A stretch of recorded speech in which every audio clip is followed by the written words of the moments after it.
Kate Middleton is reportedly dreading her reunion with Meghan Markle, after it was announced the Sussexes would be attending the Queen's Platinum Jubilee celebrations. Sources say her heart sank when she learned that Prince Harry.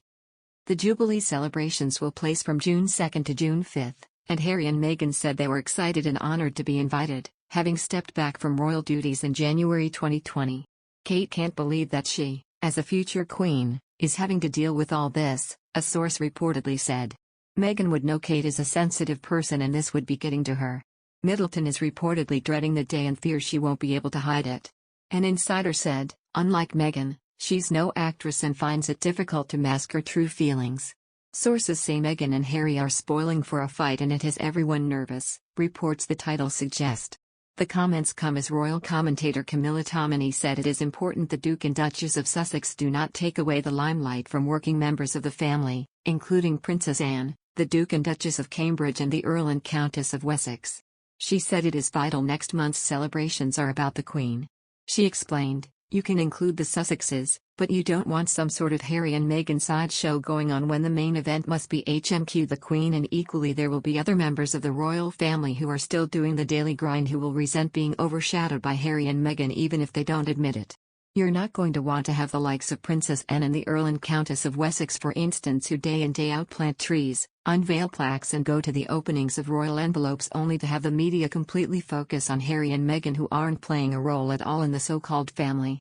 Meanwhile, according to royal commentator Richard Fitzwilliam, the Queen might try to make up for not inviting the Sussexes on the Buckingham Palace balcony by going out of her way to welcome them. Fitzwilliam told the outlet, the Queen has stressed that they are much-loved members of the royal family but their presence was always going to be controversial. He went on to state, given the fact that there will be worldwide interest in their appearance, it would not be surprising if a special welcome was extended to them in some form by the Queen. She specializes in kindly gestures and this is important. On the other hand, Piers Morgan deemed as a strategic move from the fame-hungry couple to exploit their royal status for big bucks. A notorious critic of the couple, the 57-year-old accused them of showing no compassion in light of Thomas Markle's reported poor health. He claimed they would make Her Majesty's Platinum Jubilee all about them.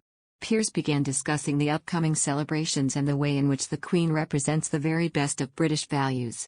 He soon swerved into a long tirade about Meghan and Harry's appearance. Unfortunately, jetting in are a couple who represent the complete opposite, he fumed. The Duke and Duchess of Sussex, the southern English county that I come from, incidentally, where they've spent precisely 3 hours, are a pair of undignified, whiny, hypocritical virtue-signaling, selfish wastrels. He continued, the privacy-demanding, poverty-preaching carbon-conscious couple will fly 5,000 miles, spilling 1.5 metric tons of CO2 emissions, accompanied of course by the Netflix documentary camera crew recording their every move, Kardashian-style, reality show.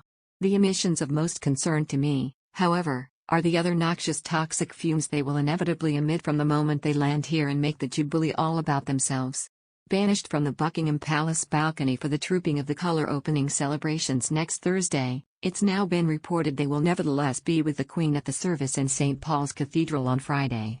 It's billed as the biggest royal gathering since their wedding.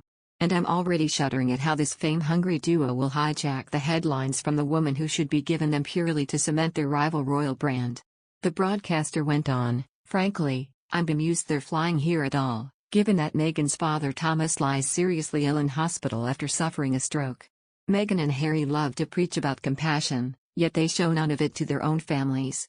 That would be the first time, incredibly, that Harry would have ever met his father-in-law.